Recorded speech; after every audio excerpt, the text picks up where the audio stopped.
Quoi de neuf, femme? Bienvenue à un autre chapitre effrayant.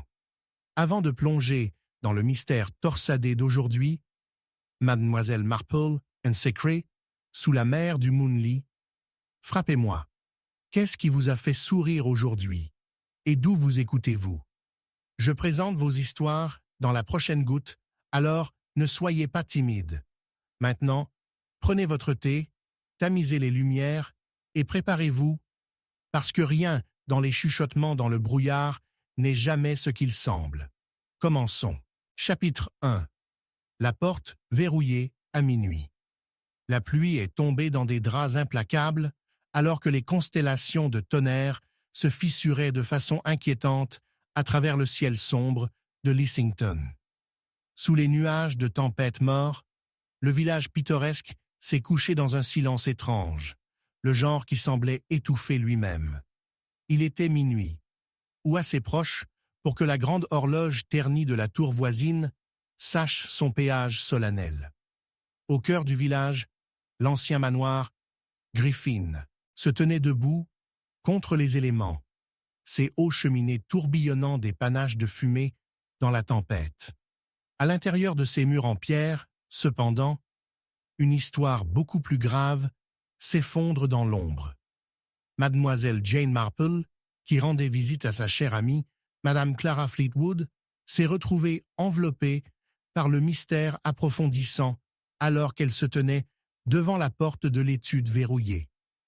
Le sentiment de pressentiment qui remplissait l'air était électrique, ce qui faisait la course à son cœur pour des raisons qu'elle ne pouvait pas tout à fait articuler. L'étude, généralement une oasis de calme, remplie de livres liés au cuir et l'arôme du bois vieilli, était devenue un épicentre troublant de chuchotements et de secrets. Un cri aigu a brisé le silence, émanant de derrière la porte verrouillée, faisant le saut de Mademoiselle Marple. Il a été suivi d'un moment prolongé et suffocant d'agitation étouffée. Désireux de découvrir les perturbations qui l'avaient tirée de ses pensées, elle s'est précipitée vers la porte et a secoué la poignée. Il a été boulonné, son vieux mécanisme en laiton, combattant ses efforts avec une conformité obstinée. « Oh, pour l'amour de Dieu !» murmura-t-elle, jetant un coup d'œil pour voir si quelqu'un d'autre dans la maison avait entendu la cacophonie insistante. La présence profonde et réconfortante de Madame Fleetwood serait généralement juste à portée de main.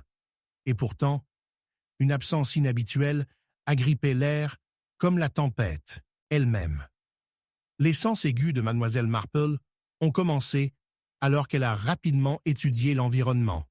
Des curiosités décoratives, de terres lointaines, des boiseries en bois poli et des ombres qui ont dansé de façon menaçante à chaque coup de foudre. Soudain, une silhouette est apparue en haut de l'escalier étroit et sinueux. C'était Thomas Fleetwood, le mari sévère mais distant de Madame Fleetwood. Ses caractéristiques aussi inflexibles que la tempête à l'extérieur. Il était vêtu de pantalons en tweed habituel et de son gilet, bien qu'une brillance de transpiration brille sur son front. Derrière lui, la lumière vacillante d'une application a révélé une tempête d'émotions tourbillonnant dans ses yeux sombres. Était-ce la peur, la culpabilité ou la rage? « Thomas !» elle a appelé, essayant de garder son ton même, alors que l'anxiété ondulait sous sa peau. « Avez-vous entendu ce cri ?» Il hésita, fronçant les sourcils. « Pas d'ici, Jeanne. Nous devrions… » Mais avant de terminer, la porte s'ouvrit, révélant Madame Fleetwood, son visage pâle et tendu, comme une porcelaine sous le poids de la révélation. « Miss Marple, tu dois venir rapidement. C'est terrible. » « Terrible ?» Le cœur de Mademoiselle Marple a sauté. « Ce qui s'est passé ?»« Les peintures !» Elle haleta, sa voix tremblant. « Ils sont tous en plein désarroi, et quelqu'un était dans l'étude. » L'urgence du ton de Clara a frappé Mademoiselle Marple. Elle a erré au-delà de l'état physique de la pièce. Quelqu'un? Pensez-vous qu'il pourrait encore être ici? Je ne sais pas, a répondu Clara, visiblement secouée. Les peintures ne sont pas les seules choses hors de propos. L'infirmière Matthews manque aussi. Elle était en charge de la pièce. Manquant? Répétait Thomas, son ton dominant vacillant, révélant une fissure dans sa façade stoïque. Où irait-elle? Un clic urgent retentit alors que le majordome, Collins, s'avança, son équilibre impeccable habituel gâché par l'urgence. Madame, il n'y a aucun signe d'infirmière Matthews et ses effets personnels sont intacts. C'est plus inhabituel. Mademoiselle Marple a écouté attentivement, cherchant chaque visage dans l'espace faiblement éclairé pour des vérités cachées. Il y a quelques instants, les écluses de liaison du manoir ont dégagé un semblant de sécurité. Maintenant, il s'est révélé une proie énigmatique, masquée dans une incertitude inquiétante. Lissington a une longue histoire de secrets, a-t-elle finalement déclaré, ses yeux bleus perçants se précipitant sur les peintures qui pendaient debout. Et je soupçonne que nous venons de commencer à gratter la surface d'un. Alors qu'elle allait plus loin dans l'étude, l'admiration a lutté avec la terreur. Les portraits des Fleetwoods ornaient les murs, les visages figés dans des sourires ostentatoires. C'est ce que quelque chose ne se sentait pas. Un petit vase, généralement positionné sur une table d'appoint ancienne, était brisé sur le sol. En traînant ses yeux à travers la pièce, elle a noté les angles particuliers des cadres, chacun décalé légèrement, mais suffisamment pour suggérer une scène improvisée de la hâte. Clara, a-t-elle repris, quelque chose a-t-il été dérangé dans les quartiers de l'infirmière Matthews? Je n'ai pas pensé à vérifier, marmonna Thomas avec impatience, donnant l'impression d'un homme troublé, mais peu disposé à révéler les détails plus graves de sa psyché. Quelle signification peut-il y avoir là-dedans? L'important, c'est qu'une tempête place les gens dans des situations vulnérables, a déclaré mademoiselle Marple, reconstituant déjà un fil invisible qui les a tous rejoints. Attention aux vases cassés, aux peintures et aux déplacements rapides de plusieurs articles pour une raison. Vous suggérez de quelqu'un délibérément? Collins intervient, sa voix basse. J'ai vu l'infirmière Matthews il y a une demi-heure. Elle courait vers le côté nord du manoir. Mademoiselle Marple a reculé, compte tenu de la fenêtre qui faisait face à la forêt de l'obsidienne. Ensuite, ce n'est peut-être pas la tempête qui l'a chassée, mais la peur. La peur peut obliger une personne à fuir. La tempête à l'extérieur a fait rage plus fort, se moquant presque de leur incapacité à relier les points finaux. Mademoiselle Marple a jeté un dernier coup d'œil à la salle avant de remettre l'attention de tout le monde. Noumu St. recherche immédiatement le côté nord. Si l'infirmière Matthews a découvert quelque chose, c'est plus vital que nous ne le pensons. Alors qu'il s'aventurait vers la porte, une fissure bruyante a éclaté, noyant le tonnerre de la tempête. La pièce trembla, un grondement lointain émanant comme un murmure étouffé du bord de la forêt. Avec leur cœur dans la gorge, ils se sont retournés vers l'étude désormais inspirée et ont grimpé leur souffle tandis qu'une silhouette apparaissait dans la porte, une silhouette mince, camourée d'ombre, l'horreur agrippant la lueur de leurs yeux. « Aide-moi » une voix a appelé, craquant à travers la tension comme la foudre. « Je ne peux pas.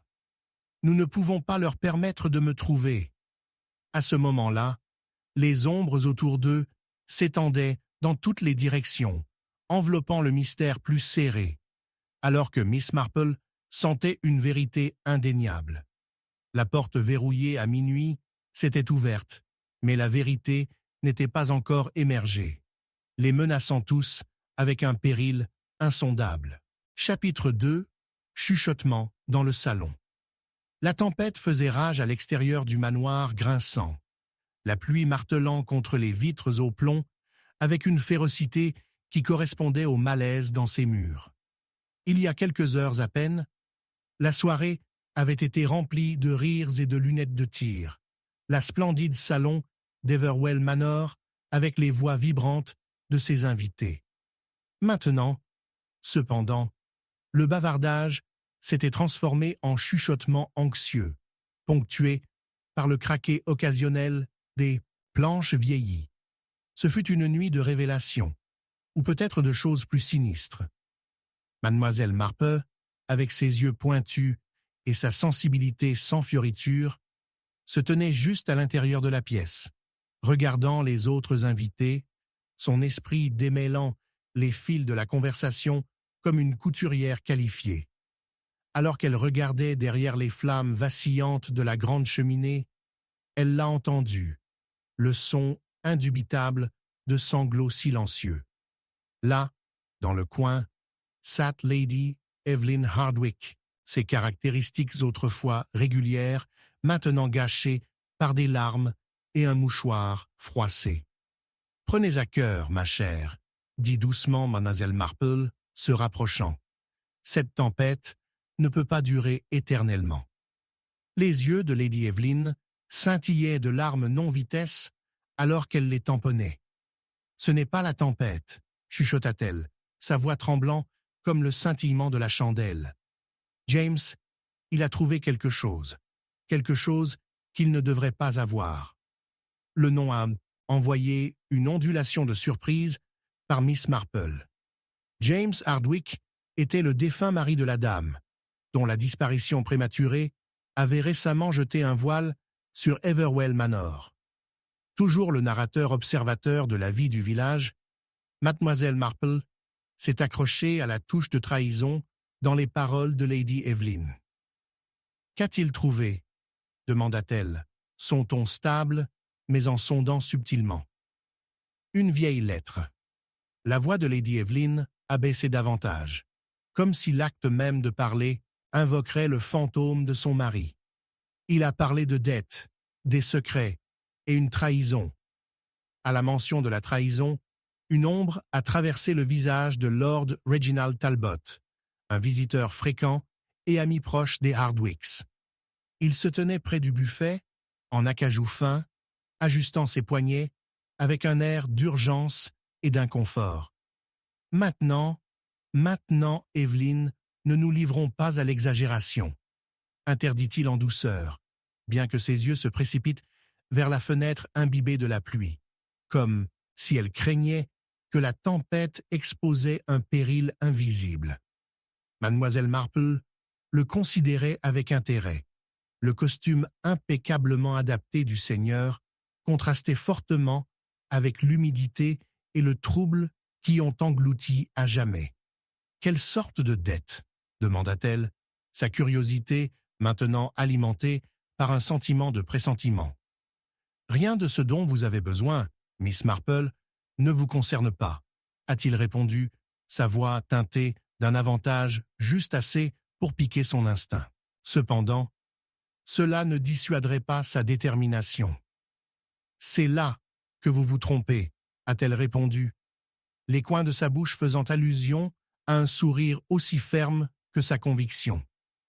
Plus nous gardons de secrets dans un salon, plus ils émergeront probablement les moins attendus. Avant que la conversation ne puisse s'approfondir, la porte s'est ouverte avec un épanouissement, révélant le détective Inspector Craven, son manteau trempé s'accrochant à lui comme si le poids de la pluie l'avait imprégné de sa lourdeur. « Vous y êtes », a-t-il dit, secouant des gouttelettes comme un chien agité.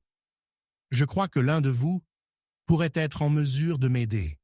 Je viens de recevoir des nouvelles que l'un des invités, un monsieur Collins, semble avoir disparu. » Des halètements ont rempli la pièce, les sons muets de tempête à l'extérieur désormais submergés par une alarme palpable. « Manquant ?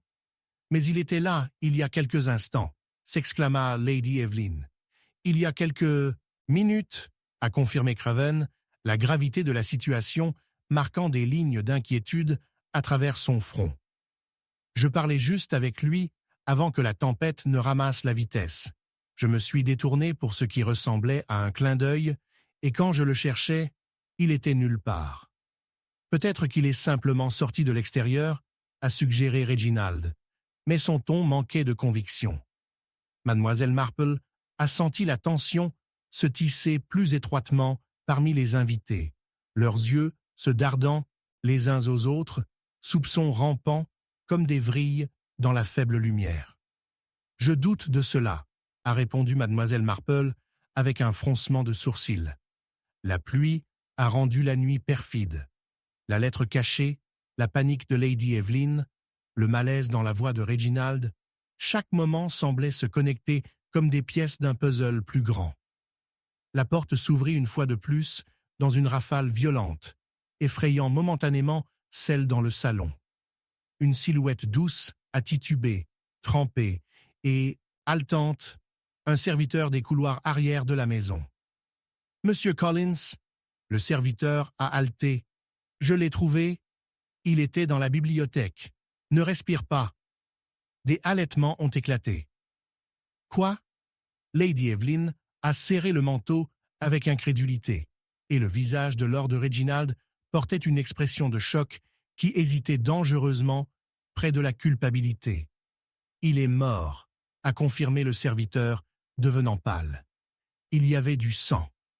Avec l'annonce sombre faisant écho dans la pièce, Mademoiselle Marple a observé chaque visage frappé avec un œil vif, estimant qu'une fois de plus, des secrets étaient enterrés sous le plaquage de la gentillesse. Alors que la tempête griffait aux fenêtres, les chuchotements devenaient une cacophonie d'inconsolabilité, mais Mademoiselle Marple était résolue, un détective au milieu du chaos, rassemblant ses prochains mouvements. La confiance, semble-t-il, peut être mortelle, marmonna-t-elle, à peine audible au-dessus du restaurant montant. Et alors que les derniers mots se glissaient de ses lèvres, ses yeux tombaient sur un détail particulier. Une lettre pliée, cachée, dépassant de la poche du manteau humide de Reginald. « Reginald, puis-je voir votre manteau ?» elle a demandé. La pièce se tait, tous les yeux sur lui, tandis que l'effroi s'infiltrait dans l'atmosphère. Et là, le chapitre a fermé, avec le poids lourd d'un mystère imminent suspendu dans l'air.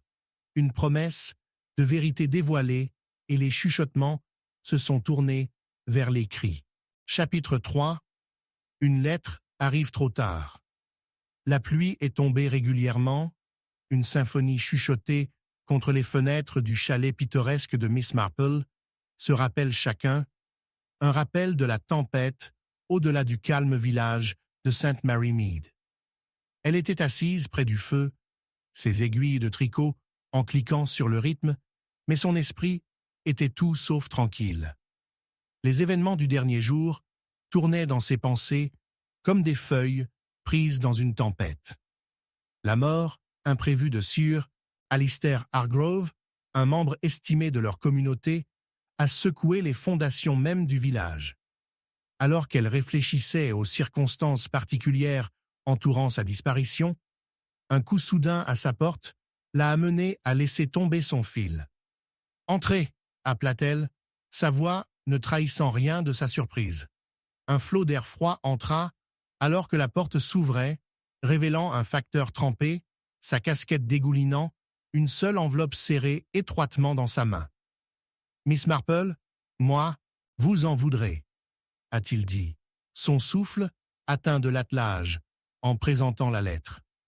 Il y avait une urgence dans son comportement, une appréhension qui envoya un frisson dans sa colonne vertébrale. « Merci, monsieur Crenshaw », a-t-elle dit, prenant l'enveloppe avec des doigts prudents. « Quelle terrible nuit tu as !»« Oui, les tempêtes et un gentleman mort ne font pas une soirée agréable », a-t-il répondu avec un rire nerveux, avant de disparaître dans la nuit. La lettre ne portait aucune adresse de retour, seul le nom du bénéficiaire griffonné d'une main élégante, Lady Henrietta Pritchard. Le front de mademoiselle Marple sortait. Lady Pritchard était l'une des amies les plus proches de Hargrove, une matrone estimée qui semblait toujours parfaitement prête, mais a basculé au bord de la fragilité exquise. Mademoiselle Marple a reconnu son type, souvent façonné par leurs fortunes et amitiés environnantes, chaque couche drapée de motivations cachées. Avec des doigts agiles, elle a brisé le sceau et a dépliqué le parchemin croquant. Les mots sautent de la page alors qu'elle lisait silencieusement pour elle-même. Ma plus chère Henrietta, si vous recevez cette lettre, je vous implore d'avoir confiance en moi. Le temps est de l'essence, et la trahison se cache plus que nous oser de ne le reconnaître. Recherchez les indices de vos souvenirs, car alors vous comprendrez la vraie nature de nos charges communes. Soyez prudents, car tout n'est pas comme il semble. Le vôtre, un ami. Une profondeur de malaise s'est installée sur mademoiselle Marple alors qu'elle envisageait le sens de la lettre. La réalisation l'a frappée que Lady Pritchard a dû recevoir cette lettre après la mort prématurée de Hargrove. Cela impliquait-il qu'elle tenait la clé pour comprendre le lien entre feu Sir Alistair et ses amis? Ou peut-être un secret néfaste? À peine était-elle arrivée à cette conclusion que le bruit des pas de mélange a perturbé ses réflexions. Les vieux planchers grinçaient et elle se tourna pour voir la silhouette d'une femme éclipsée par la lueur sombre de la porte. C'était Lady Pritchard. « Mademoiselle Marple, dit-elle, sa voix à peine au-dessus d'un murmure, mais tremblant d'urgence. Je suis venue te voir. Il s'agit d'Alistair et de cette lettre. »« Ah, dame Pritchard, vous êtes venue au moment le plus opportun, » a répondu mademoiselle Marple, faisant un geste vers le feu. « Asseyez-vous. Vous avez l'air d'avoir vu un fantôme. » Lady Pritchard a attaché ses mains, lissant les plis de sa robe alors qu'elle entrait, ses yeux scintillant sur les lettres éparpillées sur la table. « J'ai des raisons de croire que quelqu'un essaie de me faire du mal. Je l'ai ressenti depuis que Alistair est mort, une terrible lourdeur que je ne peux pas secouer. Qu'est-ce qui vous fait penser spécifiquement cela? Les choses, les objets ont disparu, et les personnes même en qui je faisais confiance semblent éteintes, comme s'ils en savaient plus qu'ils ne le laissaient. » Elle a pris un souffle tremblant, les tremblements trahissaient son sang-froid. « Le jour même où Alistair a été trouvé, j'ai senti quelqu'un me regarder, se cachant dans l'ombre. Mademoiselle Marple l'a observé étroitement. Sous le plaquage du charme et du vernis, il y avait une lueur de quelque chose de plus profond, presque frénétique. Et pourtant, cette lettre suggère un lien entre vous et Sir Alistair que les autres peuvent ne pas comprendre complètement. Se pourrait-il qu'il craignait pour votre sécurité? Un moment est passé, et l'expression de Lady Pritchard a changé subtilement. Alistair avait ses secrets indéniables, mais il ne ferait jamais de mal à personne. Il adorait ce village, mademoiselle Marple. Mais s'il y a une chance, si quelqu'un devait le blesser pour quelque chose qui m'implique, sous le couvert de la vulnérabilité, mademoiselle Marple aperçut un scintillement de résolution. Y avait-il plus dans la relation entre eux que de rencontrer l'œil? Lady Pritchard avait-elle accueilli des sentiments pour lui qui transcendaient une simple amitié? La pensée était lourde dans l'air, se mêlant à la pluie du soir. « Miss Marple, je ne peux faire confiance à personne d'autre. Pouvez-vous me promettre que vous vous aiderez à découvrir la vérité? » Les yeux plaidants, enfermés sur les siens. « Bien sûr, ma chère, nous ne laisserons aucune pierre non retournée, » a-t-elle répondu, sentant que tout était entrelacé de fils de tromperie et de motifs cachés. Soudain, il y a eu un coup pointu à la fenêtre, surprenant les deux femmes. Une silhouette se profile, trempée et débraillée, alors que la tempête faisait rage. Tout comme Miss Marple se déplaçait pour retirer le rideau, le cri perçant d'un homme a traversé la cacophonie à l'extérieur. « Lady Pritchard, vous êtes en danger grave. » Avant qu'elle ne puisse atteindre la porte, la silhouette enveloppée a disparu dans l'ombre, ne laissant que l'écho de leur inquiétude inquiétante. Qui était-ce? Le visage de Lady Pritchard épuisé de couleur, anxiété, remplaçant sa détermination précédente. « Je ne sais pas », a répondu mademoiselle Marple, son esprit faisant la course avec des possibilités. Pourtant, une chose était claire. Quel que soit cet homme, il tenait une autre pièce du puzzle, qui indiquait un complot beaucoup plus large que l'un d'eux ne l'avait soupçonné. Alors que la pluie continuait de couler, les deux femmes savaient qu'elles ne faisaient que commencer à gratter la surface d'un mystère plus profond, qui apportait une conséquence bien plus grande qu'ils n'osaient contempler. La vérité arriverait-elle trop tard pour Lady Pritchard? Le poids de leur découverte s'est pressé comme les nuages lourds à l'extérieur, promettant beaucoup plus à venir. Chapitre 4. La volonté qui n'a jamais été signée. Le vent hurla à travers les crevasses de l'ancien manoir, ses chuchotements se mêlant au bruit d'une forte pluie, tapant contre les fenêtres au plomb. Chacun droplait un rappel que les secrets prospèrent dans l'ombre. Mademoiselle Marple se tenait près du foyer fissuré, les yeux brillants de curiosité alors qu'elle observait les coins sombres du manoir de Chattleworth. Une semaine seulement s'est écoulée depuis la mort soudaine de Lord Eustace Greaves, un homme dont la vie avait été criblée de charges financières et de relations familiales tendues. Miss Marple, ici, appelé Hugues, avocat jeune et sérieux du défunt, brisant le calme étrange. Il se tenait près de l'ancienne table de chêne dans l'étude, où Feu Seigneur avait passé d'innombrables heures à couver des comptes et, finalement, à son héritage. La faible lueur de chandelle a révélé un paquet de papiers, éparpillés à la hâte à travers la surface polie. « Qu'avez-vous trouvé, cher Hugues ?» Miss Marple s'est demandé, se dirigeant avec précaution vers lui, ses chaussures étouffées contre le tapis épais. Il a fait un geste vers une seule page, ses bords s'effilochaient et jaunis. C'est ça, la volonté de Lord Greaves, ou, plutôt, la volonté qui n'a jamais été signée. Un détail plutôt malheureux, si l'on considère les implications. Mademoiselle Marple se pencha plus près, étudiant le script élégamment écrit. C'est une somme lourde. Un froncement de sourcils fronça son front alors qu'elle trace les coups délicats avec son doigt. Il y a de généreuses dispositions pour chacun de ses 3 enfants, mais notamment une somme tout aussi substantielle laissée à sa femme, Margaret. Précisément. Et pourtant, elle reste disparue. Une bizarrerie. A déclaré Hugues, le front sortant. Elle avait été l'âme du manoir, mais personne ne l'a vue depuis son décès. Certains disent qu'elle aurait pu avoir des motifs pour le souhaiter mort. Après tout, mariée à un homme chargé de malheurs financiers et d'humeur erratique, qui ne serait pas tenté. Les yeux de mademoiselle Marple scintillaient avec un vif intérêt. Mais la question doit être posée. Que se passe-t-il si cela n'était pas simplement non signé, mais très délibéré dans son incomplétude? Et les enfants?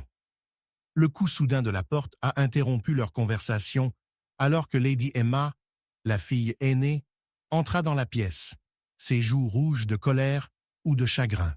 « Hugues, avez-vous trouvé quelque chose?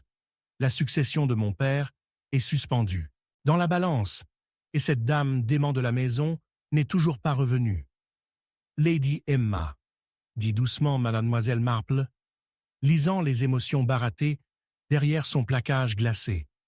Le chagrin peut céder la place à la colère, et il semble qu'il y ait beaucoup de choses à contrarier. Les yeux d'Emma se plissèrent, et elle se rapprocha, la voix basse mais tranchante. « Vous ne comprendrez pas, Miss Marple. Mon père était un homme brillant qui a fait face à une trahison vile à chaque coin. Il y a une raison pour laquelle cette maison attire le malheur. Hugues s'éclaircit la gorge.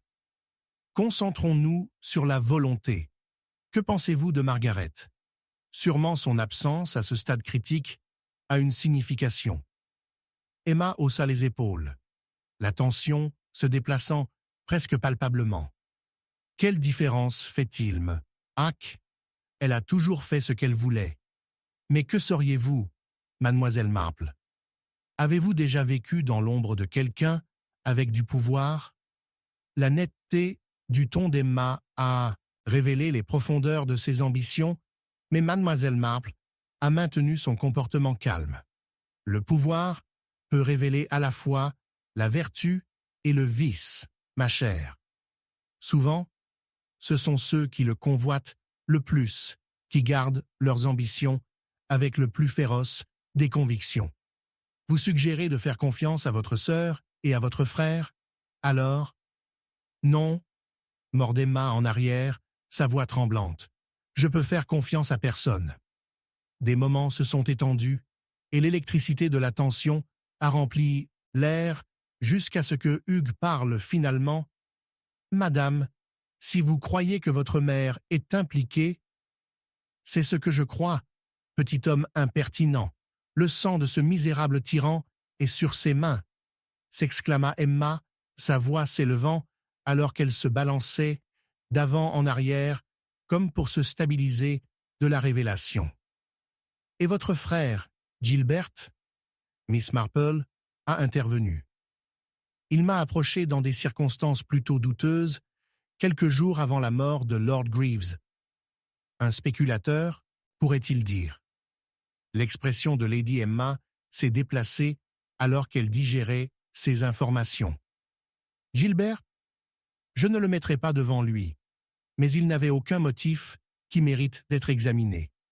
N'est-il pas à Londres, à l'époque? Un clap lointain de tonnerre secoua les vitres, une sombre ponctuation à ces mots. Nous devons vérifier son alibi, mais peut-être plus immédiatement. Nous devons revenir à la signature de la volonté, a exhorté mademoiselle Marple. Il y a un détail important. Alors que eut traversé de vieux papiers dans le cabinet, mademoiselle Marple a recueilli ses pensées, son esprit tournant comme un faucon. Laisser de côté une signature sur le document le plus essentiel qui maintient le pouvoir sur l'héritage pourrait indiquer l'intention de confondre.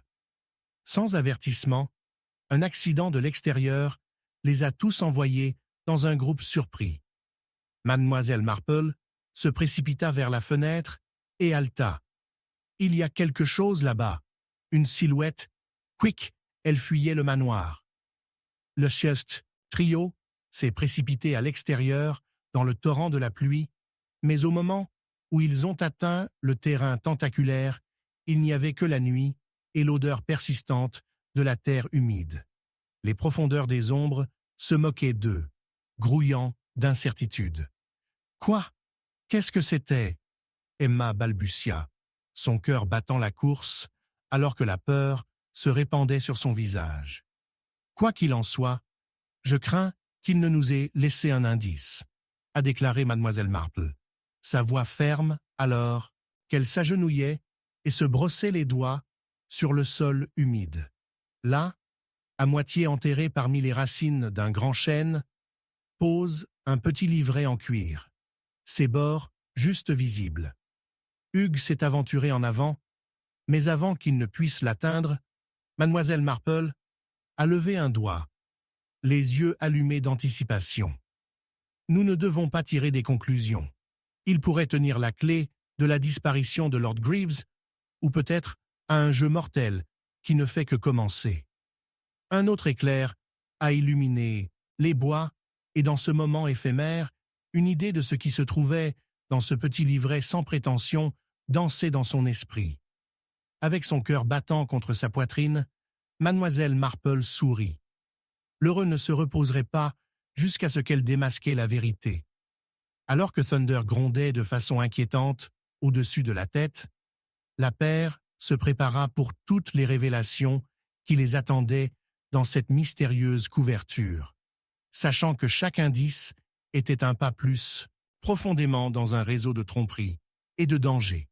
Chapitre 5. Écho du passé. La pluie s'est largement coulée sur le village pittoresque mais sombre de St. Mary Mead, une toile de fond obsédante aux récents bouleversements qui avaient saisi sa petite communauté.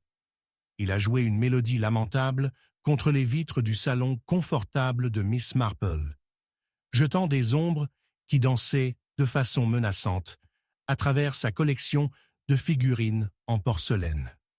La lumière des bougies vacillantes a ajouté à l'ambiance, ce qui le rend d'autant plus intrigant quand, au milieu du son en cascade des gouttes de pluie, un coup distinct résonna à travers la pièce sombre. Mademoiselle Marple, avec son air perpétuel de douce curiosité, s'est levée de sa chaise.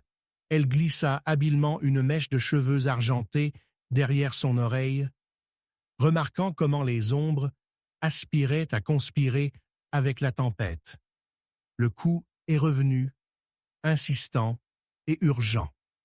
Avec un frisson éphémère d'appréhension, elle a ouvert la porte pour révéler non seulement son vieil ami, le gendarme local, l'inspecteur Craddock, mais aussi une figure à laquelle elle ne s'attendait pas, l'énigmatique et apparemment distante de Madame Ashford. Mademoiselle Marple, a commencé Craddock avec hésitation, ajustant son chapeau tandis que la pluie coulait de son bord. Je pense que vous devriez nous accompagner à Ashford Manor. Il s'agit de Lawrence Ashford. Je vois, répondit Mademoiselle Marple, son cœur battant en cours de course en attrapant son manteau. Y a-t-il une raison pour laquelle il a besoin de notre présence? La raison, a déclaré Craddock, est qu'il a été retrouvé, à la tête, au manoir. La promenade jusqu'à Ashford Manor était chargée d'une tension palpable qui semblait encasser le trio. Le vieux manoir se balançait devant, sa grandeur maintenant une simple ombre contre le ciel orageux. Le développement autrefois fier a réduit à un écho de son passé somptueux. L'eau de pluie est en cascade des gouttières, formant des ruisseaux sur le chemin pavé. Alors qu'ils entraient à l'intérieur, le fort parfum de bois humide se mêlait à la poussière des années oubliées. Ils ont été accueillis par la sombre figure de l'ingérence de Mary, la femme de ménage, dont l'expression reflétait l'atmosphère terne qui les a enveloppés. Dans la bibliothèque, a-t-elle dit, sa voix tremblante mais stable, le maître est... Qui allons-nous appeler le maître désormais? Mademoiselle Marple s'est interrompue doucement, son œil vif faisant le bilan des particularités de la pièce. Lawrence Ashford est allongé sur le tapis persan orné, entouré de papiers épars, de livres saignants et des échos même de son passé dans chaque coin. Quelqu'un était là, avant nous, a fait remarquer Mademoiselle Marple en surveillant la pièce. Observez comment les tiroirs de bureau sont légèrement entr'ouverts. Qu'est-ce qu'il recherchait avant? J'ose dire que la tromperie semble un titre assez probable. Craddock fronça les sourcils en examinant la scène. Il a été retrouvé avec cela dans sa main, a-t-il déclaré, produisant un morceau de papier froissé. Les mots « on trouve dans les souvenirs » ont été griffonnés d'une main précipitée. Aucun signe de lutte, a ajouté Craddock, frappé à fruit. Cela aurait pu être un accident, ou quelqu'un souhaitait qu'il oublie ses souvenirs, interdisa Mademoiselle Marple, ses yeux se rétrécissant alors qu'elle sculptait une étagère à proximité. Les livres liés au cuir, scintillant d'âge, émanaient une famille particulière, hilarité.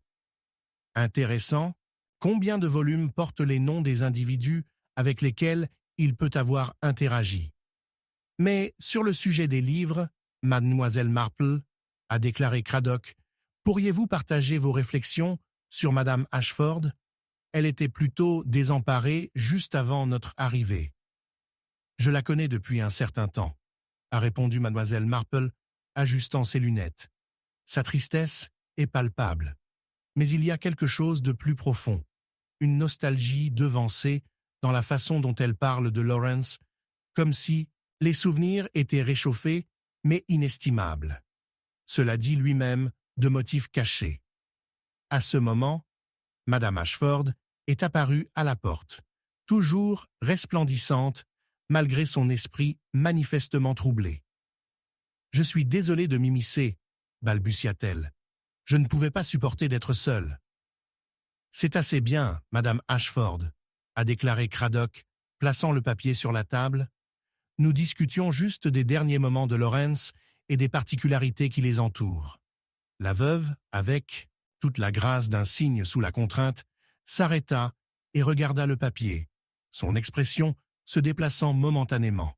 « Ces mots, murmura-t-elle, ils me rappellent un vieux scandale de la famille. »« Scandale ?» Mademoiselle Marple a résumé, alerte instantanément. « Prier, élaborer. »« Il a fallu longtemps avant mon temps, » a déclaré Madame Ashford avec hésitation, sa voix un simple murmure. Dans la famille de Lawrence, il y a eu des chuchotements de trahison, d'empèrements enchevêtrés, de secrets depuis longtemps. Mais je ne les ai jamais pensés vrais jusqu'à maintenant. Rêvant Mary, qui était restée silencieuse, balbutia soudain. Mais c'était la femme de chambre, celle qui est partie la semaine dernière. Elle a dit qu'elle avait quelque chose à montrer à M. Ashford, peut-être même un effet de mise à profit contre la famille. Effet de levier. Les yeux de Craddock s'éclaircissent avec la perspective d'une avance. Qu'est-ce que c'était, pensez-vous? Je ne sais pas exactement, seulement qu'elle a parlé d'une lettre, a répondu Mary, sa voix vacillant. Il a été mentionné, jamais vu. Intéressant, en effet, songea Mademoiselle Marple, son esprit coulant déjà. Elle se tourna vers Madame Ashford. Et qu'en est-il du portrait familial dans la salle? Lawrence semblait-il attiré par ces visages, ces échos du passé? Comme frappé par une révélation, les yeux de Madame Ashford se sont élargis. Je dois le voir. La tension s'épaississait et Miss Marple se faisait passer vers le couloir. Ensuite, enquêtons sur le passé. D'accord? La salle résonnait de pas, et le portrait se tait en grand devant eux. Mais alors qu'ils se tournaient pour examiner ces détails, un froid a balayé les airs, tandis que le son du tonnerre grondait de façon inquiétante au loin. Le cœur de Mademoiselle Marple faisait la course alors qu'elle aperçut une silhouette sombre, les regardant juste au-delà d'une porte légèrement entr'ouverte. Ce n'est que lorsque la tempête a déclenché sa fureur qu'ils perçoivent la figure. Oublie, Mademoiselle Marple a échangé un coup d'œil au courant avec Craddock, chacun d'eux comprenant qu'ils étaient empêtrés dans un réseau de secrets. Le passé ne s'est jamais vraiment disputé, se chuchota Mademoiselle Marple. Il n'attend que son moment de frapper à nouveau. Mais avant qu'elle ne puisse réfléchir davantage, la terre sous eux grondait comme s'il avertit des vérités enterrées. Le portrait semblait se déformer, révéler bien plus que des sourires peints, une lueur de ce qui aurait pu être.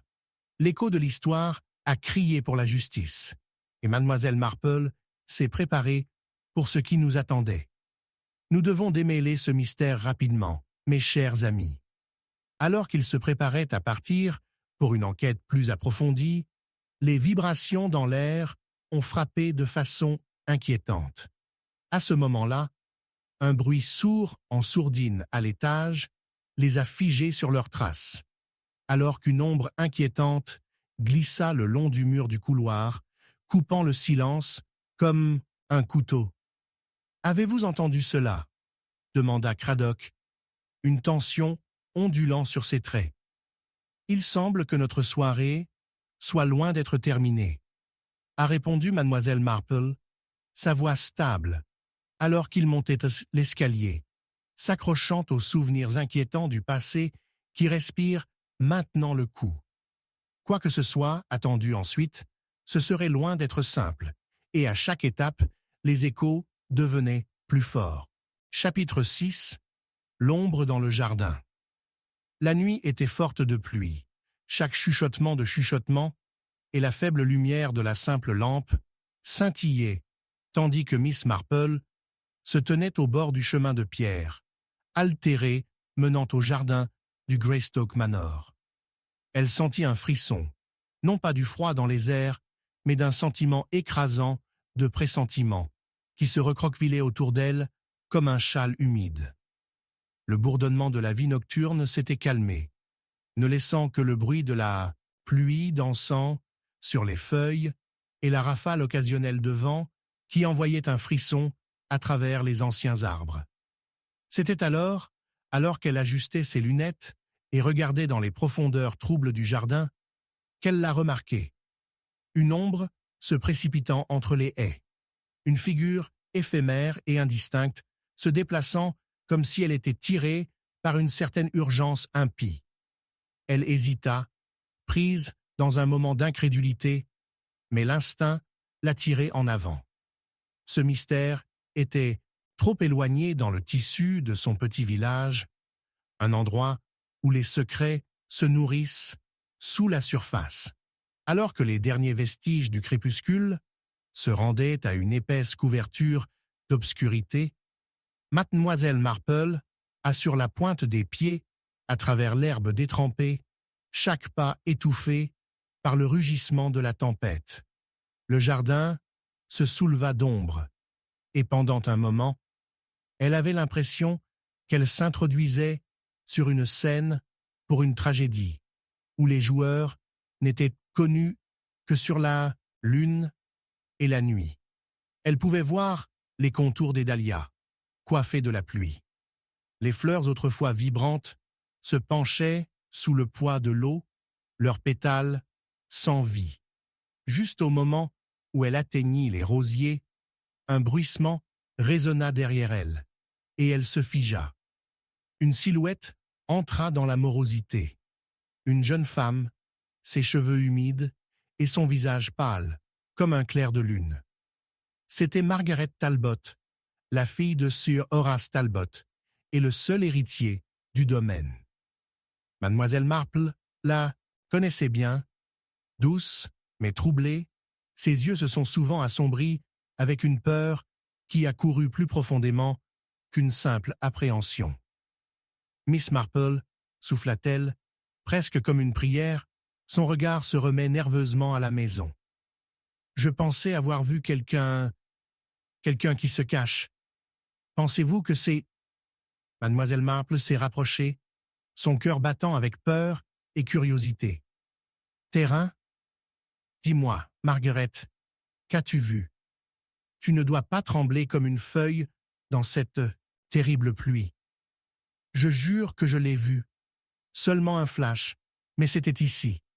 Elle monta-t-elle vers le jardin. Dans les ombres, je ne peux pas le respecter, sachant que quelqu'un rôderait, attendant peut-être de faire du mal. Nuire? Mademoiselle Marple se pressa, notant la façon dont les yeux de Margaret s'écarquillèrent, son souffle s'accumulant. À qui? Mère, père, n'importe qui, vraiment. C'est tellement tendu à la maison depuis l'incident.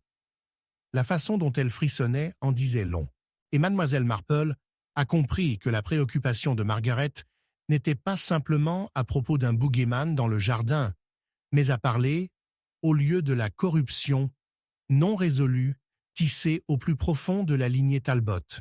« Viens, ma chère, » dit doucement Mademoiselle Marple, tout en scannant la morosité du jardin. « Nous devons revenir à l'intérieur.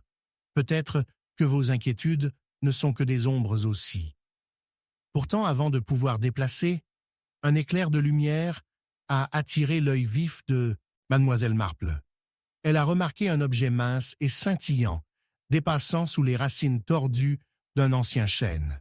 « Restez ici, » a-t-elle expliqué, un frisson soudain d'intrigue qui traverse elle alors qu'elle se penchait pour examiner l'anomalie. C'était un médaillon argenté, sa surface humide et boueuse mais incontestablement exquise. Elle brossa la terre de sa surface et l'ouvrit lentement, révélant un minuscule portrait peint à l'intérieur. Une femme, élégante mais insaisissable, dont la ressemblance avec Margaret était frappante. Une seule déchirure est tombée sous les yeux peints de la femme, comme s'il anticipait une tragédie longue prédit. « Margaret », appela mademoiselle Marple, tenant le médaillon vers elle. « Reconnaissez-vous cela ?» Le visage de la fille pâlit, elle se rapprocha, étudiant le portrait. « C'est ma mère, mais comment? Pourquoi serait-ce ici ?» Sa voix trembla, un mélange d'incrédulité et de crainte croissante. « Je pensais que ça avait perdu. Peut-être que celui qui se cache dans le jardin a plus de lien avec votre famille que vous ne le pensez, » a sonné mademoiselle Marple. Un froncement de sourcils trouble ses traits. Le médaillon était un indice significatif, reliant un danger actuel au secret du passé. Les yeux de Margaret grandissaient d'horreur. « Vous voulez dire que quelqu'un l'a délibérément laissé tomber? Ou peut-être que cela signifie que quiconque hante ce jardin a l'intention de venir collecter quelque chose de cher. » Soudain, le froid dans l'air s'est transformé. Un sentiment d'urgence a perforé l'immobilité. Ils ont entendu un son indubitable, le croquant des traces, sans équivoque, se dirigeant vers eux depuis le manoir. « Rapide, Margaret, cachez-nous !» Miss Marple a exhorté, sa voix devenant un murmure. Ils se sont esquivés derrière les haies épaisses, se sont pressés, à proximité, alors que les pas se rapprochaient, éclaboussant à travers les flaques peu profondes de la pluie. Une silhouette a émergé, silhouette contre la faible lueur de la fenêtre, sur Horace lui-même, son front tricoté, cherchant, jetant un coup d'œil avec un air de désespoir. « Il ne doit pas nous voir, » murmura Margaret, son cœur battant la course. « Et s'il nous trouve ici ?» Mademoiselle Marple a pressé un doigt vers ses lèvres, semé de tension, alors que la forme de Sir Horace devenait un ruban contre le fond du feuillage imbibé de pluie. « Il ne nous cherche pas. Il cherche quelque chose. Ou quelqu'un. Ou peut-être qu'il essaie de cacher quelque chose, » a aventuré Margaret, la curiosité effrayante déclenchant une étincelle de compréhension dans ses yeux. Puis, sans avertissement, il se précipita vers le chêne, atteignant quelque chose que mademoiselle Marple ne pouvait pas voir. Serait-ce le jumeau du médaillon? Un halètement s'est échappé à ses lèvres, mais elle l'a réprimé, sachant l'importance de leur dissimulation. Mais avant que ce halètement ne puisse s'estomper, Sir Horace se tourna, les yeux sauvages dans la lumière, éphémère, et annonçait « Je sais que vous êtes là-bas. Montrez-vous !» Mademoiselle Marple a senti la pointe de l'intrigue s'affronter. Les pièces s'empilaient comme un puzzle tordu et que les ombres dansaient dans la faible lumière. L'air était épais de menaces. La recherche de Sir Horace pourrait annuler tout ce dont il se croyait à l'abri. Alors qu'il continuait sa recherche sérieusement, la hâte a bondi à travers mademoiselle Marple. Ce n'était que le début. La pluie a coulé sans relâche, noyant des secrets qui étaient maintenant désespérés de surface. Ils avaient trébuché sur quelque chose de trop profond pour les mots, mais ce n'est que lorsqu'un son distinct sonnait, un clang de bois frappant en métal, faisant écho dans l'obscurité, que l'esprit de Miss Marple a couru avec des possibilités, ouvrant le chemin vers une vérité qu'elle était maintenant désespérée de découvrir. Dans cette nuit obsédante, alors que la pluie tombait encore plus lourde, elle sentit le poids de la découverte s'installer sur ses épaules. Le jardin n'était plus seulement un observateur silencieux de l'histoire de la famille Talbot, il était devenu un participant à leurs complots les plus profonds. « Mademoiselle Marple », chuchota Margaret de toute urgence. « Que faisons-nous » Mademoiselle Marple a senti une tension se resserrer dans les airs, son instinct s'enflammant. Nous suivons les ombres, ma chère, et nous découvrons quelles vérités sont cachées dans cette tempête. Et alors qu'ils se glissaient, plus profondément dans l'obscurité, l'ombre du jardin les regardait. Ses intentions se sont cachées, attendant la prochaine révélation d'un secret depuis longtemps. Chapitre 7. Un murmure des morts. La nuit pendait fortement, un rideau de pluie implacable qui a battu contre les fenêtres de St. Mary Mead comme un millier de doigts anxieux. À l'intérieur, Mademoiselle Marple était assise dans son salon confortable, mais encombré, une tasse de thé tiède se refroidissant à côté d'elle, les yeux entraînés sur la lutte aux chandelles vacillantes qui projettent des ombres invitant à son papier peint floral. Elle avait passé la journée à démêler les fils des récentes tragédies qui tourmentent leur village, et la nuit n'a promis aucun répit. Un coup pointu à la porte a interrompu ses pensées.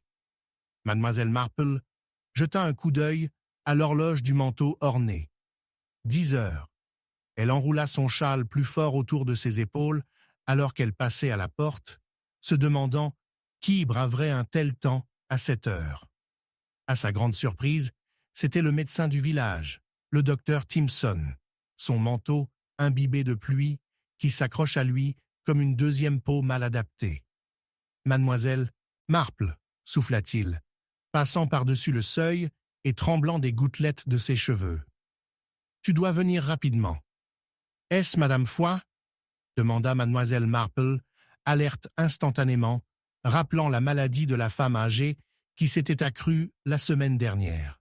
« C'est pire, j'ai peur. C'est Monsieur Oliver, » a-t-il répondu, son front sortant de préoccupation. « Ils l'ont trouvé, dans la vieille chapelle. » Mademoiselle Marple a senti un froid sous son châle qui n'avait pas grand-chose à voir avec l'humidité de la nuit. Monsieur Oliver, l'historien respecté du village, et un homme avec un penchant pour collecter des artefacts particuliers, avait disparu depuis des jours. Des rumeurs tournaient, circulant comme le vent piquant à l'extérieur. Un mystère qui s'accrochait à l'air même. Elle rassembla son écharpe et sorta, l'air frais s'enroulant autour d'elle alors qu'elle marchait rapidement à côté du médecin, vers la chapelle qui se tenait au bord du village. Le chemin se tordit à travers des haies envahies par la végétation, où l'odeur humide de la terre se mêlait d'un silence fantomatique, brisé uniquement par le grondement lointain du tonnerre. Ils se sont approchés de la structure délabrée, les portes en bois grinçant de façon inquiétante, tandis que le docteur Timpson les a ouverts. L'odeur à l'intérieur était piquante, une odeur musquée de moisissure mélangée à quelque chose de plus sombre. Des bancs dispersés étaient parsemés, comme les restes d'un assemblage oublié depuis longtemps. Là, faisait un geste à l'autel où une silhouette sans vie était drapée en lin, en lambeaux. Un linceul spectral illuminé par des chandelles vacillantes. Mademoiselle Marple s'est approchée avec prudence, son cœur battant non pas de la peur, mais de l'instinct. Elle avait perfectionné au fil des décennies. Elle a remarqué la façon dont les vers de l'homme reposaient sur le pont de son nez, légèrement de travers, comme s'il avait été surpris dans ses derniers instants. Est-ce qu'il... Mademoiselle Marple a hésité, craignant déjà la réponse. Mort, a confirmé doucement le docteur Timpson, se penchant pour examiner le corps. Aucun signe de lutte, mais... redressa-t-il, un tremblement indubitable dans sa voix. Ses mains sont tachées d'encre. Mademoiselle Marple a ressenti une étanchéité dans sa poitrine. « Encre, tu dis ?» Une pensée soudaine vacilla dans son esprit, déclenchant le feu de la déduction. Sur quoi travaillait-il avant de disparaître? Le docteur Timpson secoua la tête. La dernière personne le voyait. Il préparait un manuscrit sur le folklore du village. Il a affirmé qu'il dévoilerait des vérités cachées sur St. Mary Mead. Mademoiselle Marple s'est agenouillée à côté du corps, scannant l'environnement. Ses yeux ont attrapé quelque chose d'inhabituel sur le plancher, un petit morceau de parchemin froissé. Elle l'a soigneusement ramassé, la lueur des bougies scintillantes révélant l'écriture noircie. Un nom, F. Cartwright, obscurci par les taches d'encre, mais assez clair pour envoyer un frisson de reconnaissance dans sa colonne vertébrale. Frank Cartwright, le charpentier du village, avait partagé un passé énigmatique avec Oliver, une vieille rivalité qui avait mûri en quelque chose de plus sombre. De que vous souvenez-vous d'autre de leur histoire? Miss Marple s'est demandé, sa voix stable malgré le froid qui a balayé elle. Il y a eu un désaccord sur les rénovations de l'église l'été dernier. Ils ont tous deux revendiqué la propriété des idéaux de conception, a répondu le docteur Timpson, se pliant de contemplation. Frank était très passionné par ça. Je me demande si, comme s'ils étaient invoqués par le murmure même de l'intrigue, des pas résonnaient de l'extérieur de la chapelle.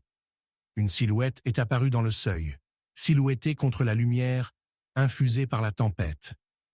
Une femme trempée de pluie, son visage aussi pâle que le clair de lune, brisant les nuages sombres. C'était Célia, la nièce de M. Oliver, les regardant avec une expression qui a basculé entre le choc et le contrôle. « Que faites-vous ici ?» Elle a exigé, l'urgence retraçant sa voix. Je pensais avoir dit à tout le monde de rester à l'écart. « Célia, » dit mademoiselle Marple, s'élevant à sa pleine hauteur. « Votre oncle est passé.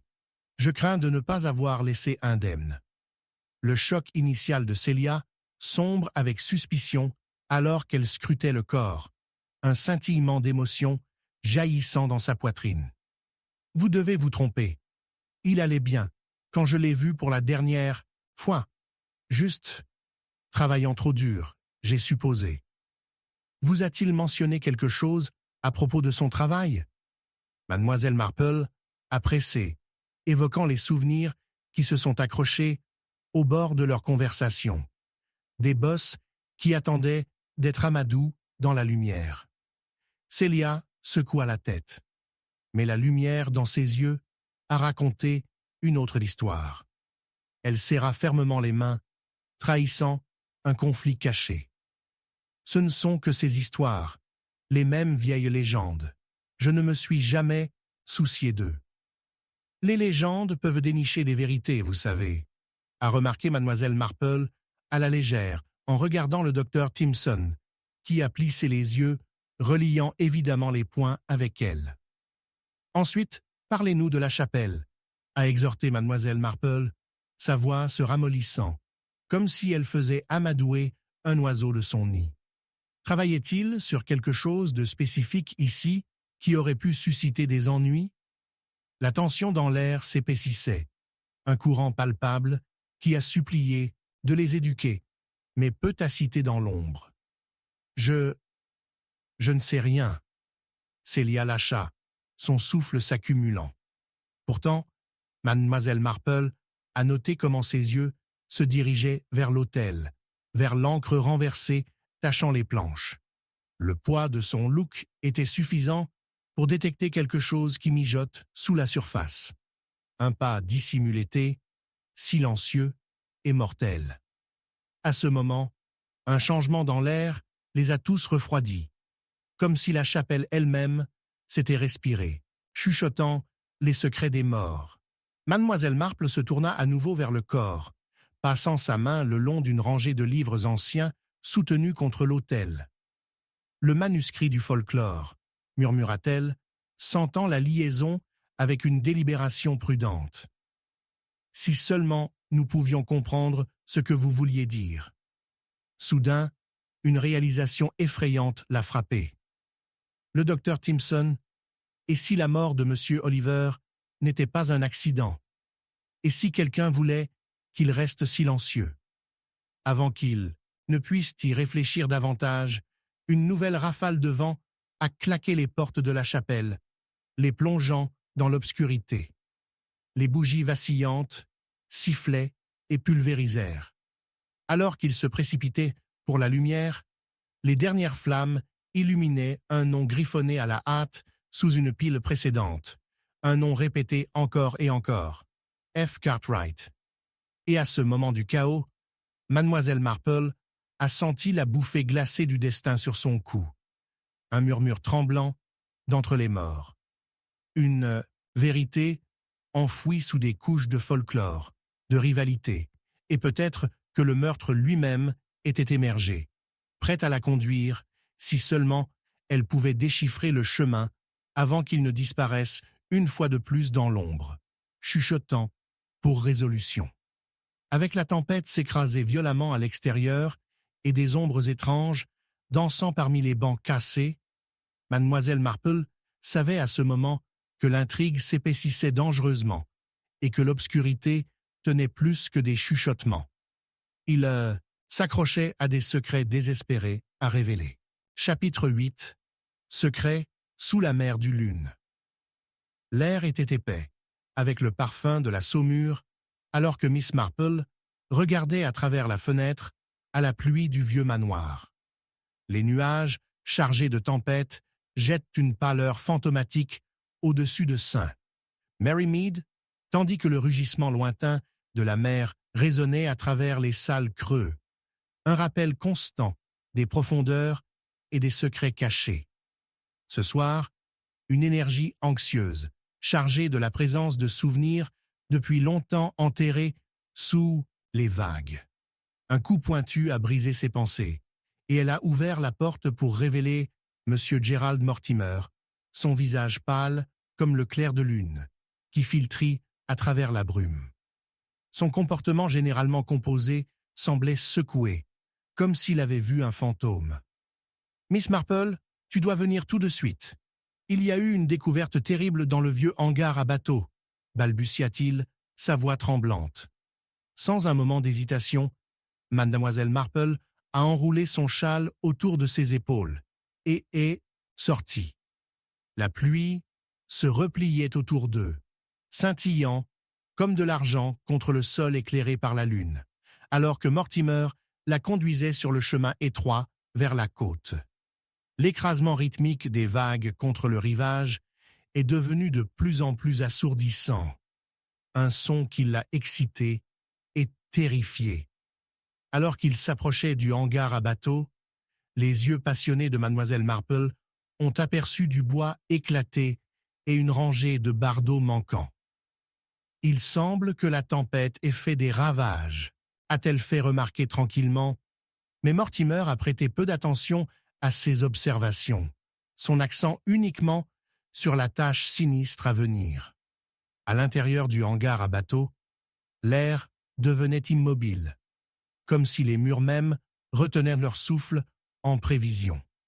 Une figure était étendue sur le sol, une forme sans vie éclairée par la lumière singulière d'une lanterne vacillante.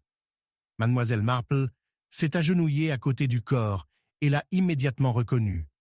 Mark Williams, professeur d'art, aux manières douces du village. « C'est une terrible honte, » songea Mortimer, sa voix tremblante.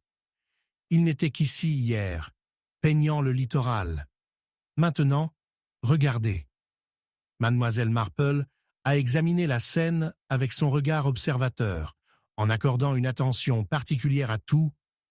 La façon dont le collier de pardessier de Williams avait été si soigneusement arrangé, la peinture tamponnée sur ses mains et la position particulière de son bras gauche.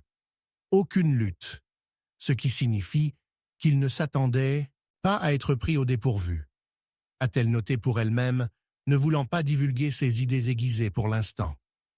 Pensez-vous qu'il a été assassiné?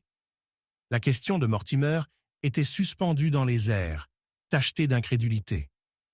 Il y a beaucoup à découvrir, a-t-elle répondu, regardant les ombres qui dansaient le long des murs.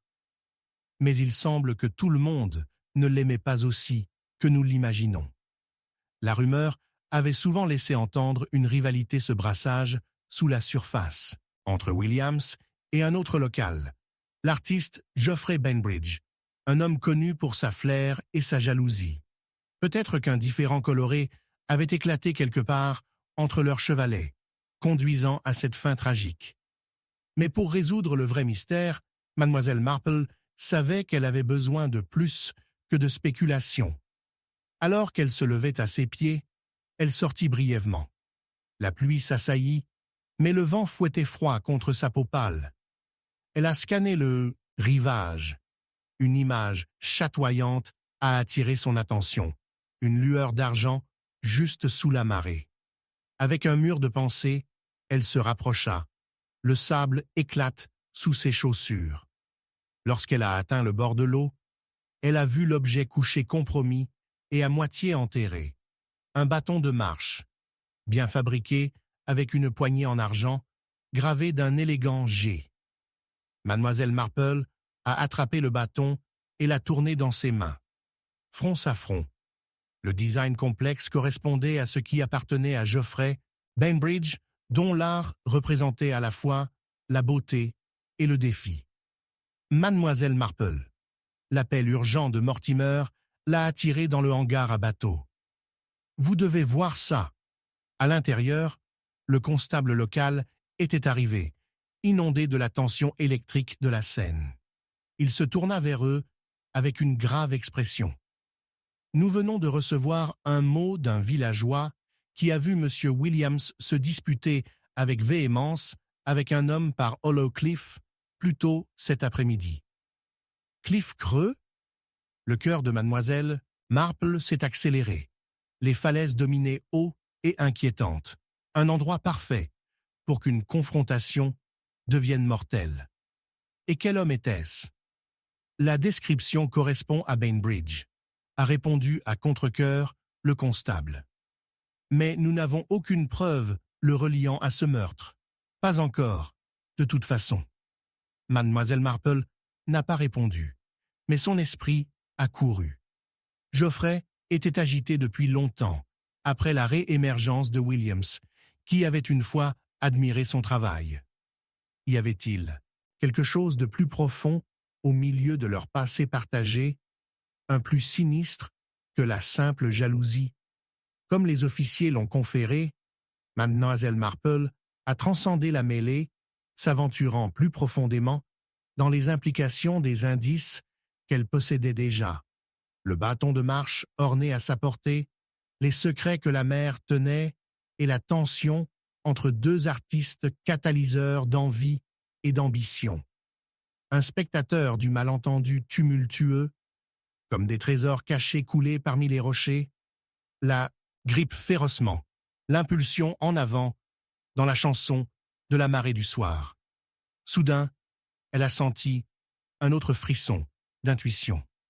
À ce moment-là, une réalisation scintillait sous la mer des indices. « Monsieur Mortimer, » dit-elle doucement, attrapant son regard dans la foule, « y avait-il quelque chose que vous avez remarqué, qui semblait curieux lors de votre rencontre avec Monsieur Bainbridge ?» Mais avant qu'il ne puisse répondre, le son d'une vague s'écraser a attiré son attention. Alors que la marée balayait à terre de force violente, quelque chose d'autre est apparu, une forme sombre étant tirée de la mousse. Mademoiselle Marple a haleté, alors que la figure se balançait vers la surface, le cœur battant avec terre, car la découverte se profiait de manière inquiétante, plus grande que la mémoire de la disparition d'un homme. Quoi? Qu'est-ce que c'est? La voix de Mortimer trembla, les mots à peine audibles contre le tumulte. Alors que la tempête révélatrice les a balayés plus près du précipice, d'une révélation, Mademoiselle Marple se prépara contre la gentillesse de la pluie. Je crois que nous sommes sur le point de démêler la vérité qui lie cette affaire terrible. Et comme la figure surfe entièrement, haletant pour l'air, elle a discerné les caractéristiques indubitables d'un nouveau visage entrelacé dans le filet. Les secrets sous la mer éclairée par la lune étaient prêts à être dévoilés, et une nouvelle couche d'intrigue avait été jetée sur St. Mary Mead, préparant le sol pour une autre tempête. Chapitre 9. Le piège final. La pluie est tombée dans des torrents, tapant avec insistance les voitures du vieil manoir comme des doigts tambourinant sur une surface tendue. Le vent a hurlé une lamentation étrange qui résonnait à travers le village désolé de St. Mary Mead, créant des ombres qui dansaient sans relâche contre l'ambre vacillant des lampadaires. Le village, habituellement calme, n'était remué à la vie que par le grondement lointain du tonnerre, une toile de fond préalable au développement troublant de la soirée. Mademoiselle Jane Marple, ses yeux passionnés qui volent, sous les sourcils sillonnés, ne pouvait pas secouer le sentiment inquiétant qui l'enveloppait alors qu'elle s'approchait du manoir de Lacé, qui abrite de nombreux secrets, et craignait-elle une vérité insidieuse. À l'intérieur de l'étude faiblement éclairée, Hugh Lancewood, le propriétaire du manoir, le rythme du manoir a rythmé comme un animal en cage, son front sortant et sa mâchoire serrée. Ce n'était pas l'homme dont elle se souvenait des jours plus heureux, l'hôte jovial qui a diverti ses amis et sa famille. Maintenant, il semblait hanté, serrant une lettre avec des mains tremblantes. Elle se déplaça de son perchoir par la porte, employant sa méthode habituelle pour rester discret, tout en étant toujours observatrice. « Tu ne devrais pas être ici, Miss Marple, » marmonna-t-il, ne prenant pas la peine de rencontrer son œil. « Je t'ai dit de rester à l'écart après ce qui s'est passé. C'est précisément à cause de ce qui s'est passé que je me retrouve ici, » a-t-elle répondu, sa voix stable et calme masquant son urgence. « Vous n'êtes pas seul dans votre détresse, monsieur Lancewood. Je suis venu vous aider, et le ménage a démêlé la tragédie qui a entaché votre maison. » Assister, son rire était court et sans joie, faisant écho à travers le plafond voûté. Personne ne peut aider à s'en mêler au-delà de la mesure. Notre chère amie, Lady Isobel, je crains que sa mort n'ait été un accident, a-t-elle dit, se rapprochant. Elle jeta un coup d'œil par-dessus son épaule, à la lettre, et une lueur d'argent a attiré son attention. Un bord métallique qui sautait de sa poche. « Hugues, a-t-elle poursuivi, son ton se ramollissant. Cette lettre, elle pourrait contenir les réponses que vous cherchez. » Il tressaillit, comme si elle l'avait frappé. « Tu penses que je ferais du mal à Isobel? Elle est ma sœur. Pardonne-moi, mademoiselle Marple, mais je crains de ne pas passer par cette danse sans fin de l'enquête. » Mademoiselle Marple s'est rapprochée et a doucement posé sa main sur la lettre qui était maintenant tremblante à l'emprise de Hugues. « Alors retirons les rideaux de votre esprit. N'oubliez pas que chaque ombre vient de quelque chose, une lumière ou une vérité. » Au son d'un accident d'une pièce voisine, ils ont tous deux sauté et mademoiselle Marple a senti son cœur courir. « Restez ici, » ordonna-t-elle, cherchant instinctivement dans la pièce quelque chose qu'elle pourrait utiliser pour la défense. Mais elle n'avait pas besoin d'armes légères pour sa bataille. Son esprit était son plus grand avantage. Avant que Hugues ne puisse répondre, mademoiselle Marple a glissé silencieusement à la porte de l'étude et l'ouvrit juste assez pour regarder dans le couloir principal. Un éclair de mouvement a attiré son attention. Une silhouette se précipitant vers l'arrière de la maison, leur silhouette tout aussi comme la tempête à l'extérieur. « Quelqu'un est dans votre... Au moins, » siffla-t-elle, revenant à Hugues. « Nous devons enquêter immédiatement. » Ensemble, ils se sont déplacés prudemment. Le plancher en bois gémit sous leurs pieds. Les ombres dans le couloir, faiblement éclairées, s'étendant de façon inquiétante autour d'eux. Ils se sont glissés vers les bruits de mélange et de coups chaotiques qui résonnaient de la cuisine. Alors qu'ils franchissaient le seuil, la vue qui les a rencontrés était au-delà de la compréhension. L'un des employés du ménage, la toujours agréable Hélène, s'était effondré par la porte du garde-manger, son visage pâle sous la lumière vacillante. Mademoiselle Marple s'est agenouillée par Hélène, se sentant pour le pouls. « Elle est vivante, mais inconsciente », a-t-elle déclaré, puis a tourné son attention vers Hugues. « Nous devons révéler la vérité cachée ici avant qu'elle ne soit perdue. » Comme s'il avait répondu à son appel, un autre élément de preuve attendait derrière un gros rideau lourd qui flanquait le garde-manger. Mademoiselle Marple l'a retiré pour révéler une alcôve cachée remplie de boîtes poussiéreuses dont l'une semblait récemment dérangée. Dans la faible lumière, elle a remarqué une légère tache de rouge tachant le carton. « Ici », a-t-elle dirigé Hugues, pointant de toute urgence. « Que diriez-vous que c'est » Hugues se pencha et haleta. « Est-ce du sang ?»« Ou quelque chose qui l'imite » a suggéré Mademoiselle Marple, sentant que l'urgence atteindre un crescendo.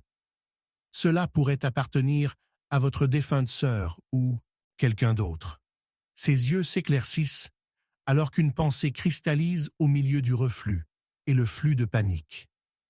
Hélène était toujours loyale, mais que se passe-t-il si sa loyauté était mal placée? Cette lettre, dans l'étude, et ce diffamation, pourrait-elle être liée à quelque chose de néfaste? Mais Hugues secoua la tête. « Non, ça ne peut pas l'être. » « Les gens peuvent-ils nous surprendre, Hugues? Rappelez-vous, la loyauté peut se tordre sous pression. Nous devons trouver la vérité avant que plus de mal ne vienne dans ce ménage. » À ce moment, un bruit sourd a résonné de l'étage, les renvoyant tous les deux, se reproduisant dans l'escalier principal où un tumulte s'est déroulé. L'air a bondi avec une tension électrique alors qu'ils regardaient vers le haut des escaliers, où le scintillement des ombres se profile. En danger, ou en le sauvant, les attendait. Le bruit des pas précipités résonnait au-dessus, et alors que Mademoiselle Marple squaquait ses épaules, Hugues à ses côtés, une réalisation soudaine se rendant sur elle, une connexion, un motif. Se pourrait-il que quelqu'un de la maison ait caché son vrai moi depuis le début, en attendant le moment idéal pour frapper? Vers le bas, elle commanda alors qu'un autre bruit éclate, une porte claquant. Lorsque leurs yeux se sont rencontrés, il y avait une tension, une urgence inexplicable qui a gelé le moment. La voix de Mademoiselle Marple est venue à ses lèvres comme une silhouette se précipitait dans les escaliers. « Hugues, nous... » Mais elle a été coupée tandis que la silhouette les se précipitait. Une silhouette sombre, entrelacée de désespoir. Et puis, tout est devenu noir. Chapitre 10. La vérité enfouie dans le jardin. La pluie d'automne est tombée dans des draps implacables, trempant le terrain de sang. Mary Mead et donnant au manoir une atmosphère sombre et hantée. À travers les volets brumeux de sa fenêtre de salon, Mademoiselle Marple a observé les rafales de feuilles érigées à vent entourant la portée du jardin. Dans une étendue rendue mélancolique, sous un linceul de nuages gris, quelque chose de sinistre s'attardait, un froid pas uniquement de la météo. Elle le sentit dans ses os, car les ombres tenaient des chuchotements de secrets inédits. Plus tôt dans la journée, la brève visite du vicomte avait encore troublé ses pensées. Il était resté pour lui trop longtemps. Sa jovialité habituelle, remplacée par une pâleur et un secret presque effréné qui ne pouvait que troubler le cœur d'une femme. Margaret Creek, les potins locaux, avaient suggéré qu'il y avait un scandale caché sous l'extérieur placide du vicomte. La crainte sans nom qui a accompagné son malaise l'a obligé à enquêter. Il y avait plus dans les affaires de feu Lady Béatrice Pembroke, et Mademoiselle Marple avait l'intention de creuser dans le sol sombre de ce mystère. Alors que le crépuscule s'approchait, elle décida de s'aventurer à l'extérieur, se détachant du confort de son fauteuil. Saisissant un parapluie robuste, elle a ressenti une urgence divine qui l'a poussée vers le jardin. Ce jardin même où Lady Pembroke avait été retrouvée sans vie quelques semaines auparavant. Elle rechercherait la vérité enterrée parmi les roses et le lierre qui masquait les secrets du passé. En atteignant le jardin, scintillant maintenant comme un rideau perlé, Mademoiselle Marple a tiré son parapluie prêt. À travers le bruissement de la pluie qui s'attaque aux feuilles, elle a détecté une odeur faible et contre nature, une puanteur qui l'a repoussée tout en la rapprochant également. Il émanait à proximité de la vieille fontaine en pierre, maintenant une simple relique de romance oubliée et des têtes fanées. Curieuse, mais provisoire, elle a approché, la faible lumière de sa lanterne jetant des ombres tremblantes à travers les arbustes. Ensuite, elle l'a vu. La terre a perturbé de façon anormale. Un monticule sombre émergeant du sol environnant, comme si quelque chose avait été enterré à la hâte. Alors qu'elle s'agenouilla, la pluie battant contre son châle, elle a remarqué le coin de ce qui semblait être un objet manuel d'ivoire qui dépasse de la terre. En utilisant ses mains gantées, elle a éliminé la saleté lâche, révélant une petite boîte de musique finement sculptée, ternie et semi-manquante de son éclat brillant, mais indubitablement ornée de beaux artisanats. Français, son rythme cardiaque accéléré, elle pressa le fermoir. Avec un clic rauque, le couvercle s'est ouvert et une mélodie obsédante s'est répandue. La mélodie étrange. Alors que ses notes dansaient dans les airs, des éclairs de mémoire ont bondi. La dernière fête de Nelson et les secrets sales qui menaçaient de démêler des vies. Se serrant la boîte, elle pouvait sentir le poids des confessions chuchotées enfilées dans la mélodie, la faisant signe d'écouter attentivement. Mademoiselle Marple. Une voix a brisé sa rêverie. C'était Madame Cray, la femme de ménage, son visage pâle et frénétique, alors qu'elle se précipitait sur la pelouse, apparemment inconscient du fait qu'elle était trempée. « Vous devez venir tout de suite. C'est le fils de Lady Béatrice. Il déchire le manoir. » L'esprit de Mademoiselle Marple accourut. Hugh Pembroke, un homme qui ne peut plus faire face au chagrin, s'était séquestré derrière des portes verrouillées depuis la mort de sa mère. Pourtant, un éclair de reconnaissance a échoué dans son esprit. Elle a rappelé les ragots de Margaret concernant ces liens douteux. Quand a-t-il été vu pour la dernière fois près du jardin? Avec détermination, elle a balayé la boîte de musique dans la poche de son manteau et s'est dirigée vers le manoir. Madame Cray se rapproche. Ils sont arrivés pour trouver une vue non conventionnelle d'un Hugues aux yeux sauvages saccageant le salon. Des livres étaient parsemés sur le sol et sa chemise était déchirée au col. Mademoiselle Marple, bien que ressentie de la sympathie pour le fils en deuil, sentit le manteau de nécessité se presser sur elle. « Hugues, dit-elle, sa voix douce mais ferme, c'est de la folie. Vous ne devez pas tout détruire sur votre chemin lorsque vous êtes en deuil. Que cherchez-vous » Il se tourna brusquement vers elle, une étincelle sauvage et désespérée s'enflammant dans son expression. « La vérité. Il est enterré ici quelque part, Miss Marple. Je le sais. » Chaque mot est sorti dans des flux entrelacés de ferveur. Mademoiselle Marple a échangé un coup d'œil avec Madame Cray, dont l'expression reflétait la préoccupation. « Mais enterré où, cher homme? Si vous souhaitez la vérité, vous partageriez le mieux de ce que vous soupçonnez, » a-t-elle dit, essayant d'atteindre ses troubles. Soudain, un coup retentit de la porte encore, dit, et les deux femmes se sont tournées pour voir l'inspecteur Craddock, le front sortant d'urgence. « Mademoiselle Marple, j'ai besoin de votre aide. Il y a eu une révélation dans le domaine. Cela peut concerner à la fois Lady Béatrice et Lord Pembroke. » Les yeux de Hugues s'écarquillèrent, sa chasse à la vérité oubliée momentanément au milieu de l'assaut du nouveau chaos. Mademoiselle Marple a senti l'attraction des liens sans réponse dans son esprit, mais son instinct a crié de prudence. Il y avait des fils qui se serrent plus serrées et plus serrées. Les ombres ont dansé plus près du précipice de la révélation.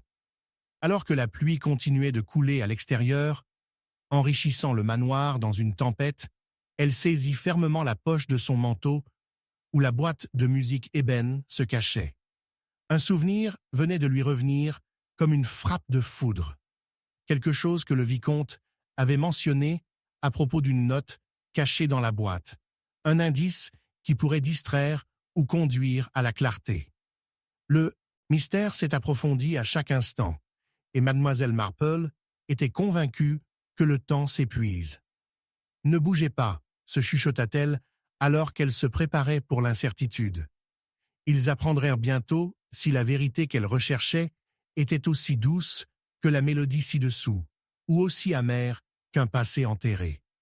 Le moment le plus critique nous attendait. Réévaluer les secrets de ce jardin dévoilerait non seulement une vérité enterrée, mais peut-être le cœur même de l'énigme sinistre de Sainte Mary Mead. Et avec la boîte à musique découverte, était venue une prémonition résolue. Avant la fin de la nuit, ils apprendraient que tous les secrets n'étaient pas censés rester enterrés. Chapitre 11. La confession que personne n'a entendue. La pluie est tombée dans des draps implacables, un rideau de gris qui a obscurci la faible lumière émanant des fenêtres du chalet pittoresque de Miss Marple. Ils s'étaient tous réunis là-bas, un ensemble unique de villageois réunis par le mystère qui se déroule, qui a saisi le hameau endormi de Saint Mary Mead. Le tonnerre a roulé au loin, fixant une toile de fond inquiétante, tandis que mademoiselle Marple regardait à travers ses rideaux en dentelle, ses yeux passionnés sculant la rue morne, se réconciliant de la pensée que les réponses n'étaient pas loin. Plus tôt dans la journée, Arthur Blackwood, le vicaire local, était tombé dans le salon, son visage pâle, les yeux écarquillés, avec un mélange de peur et d'urgence. Luttant pour se composer, il avait prononcé quelque chose qui avait envoyé une ondulation de tension par le rassemblement. J'ai entendu quelqu'un avouer.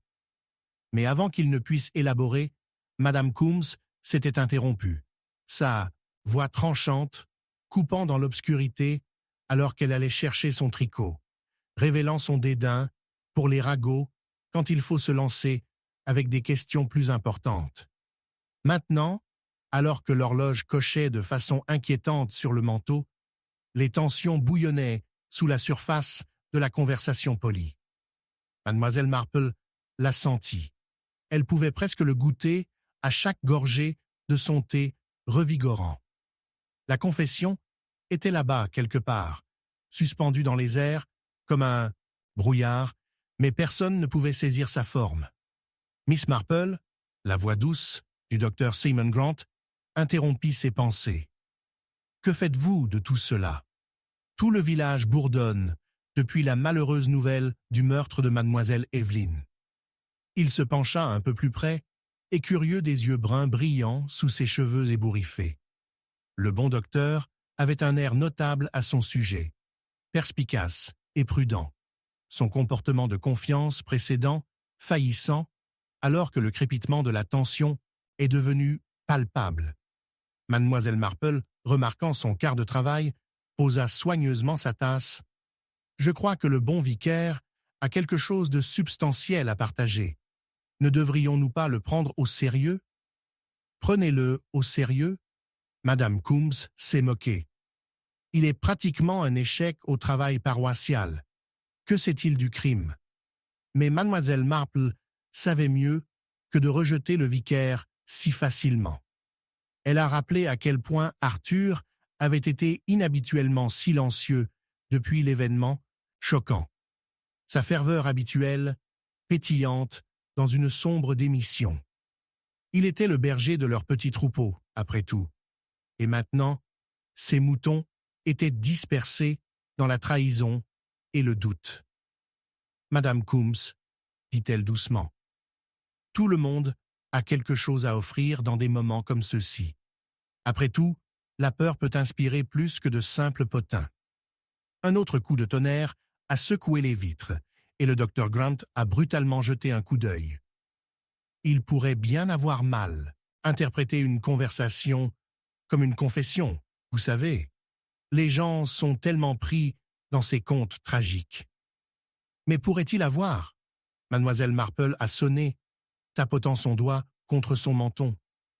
Peut-être que cela vaut la peine d'entendre ce qu'il a entendu.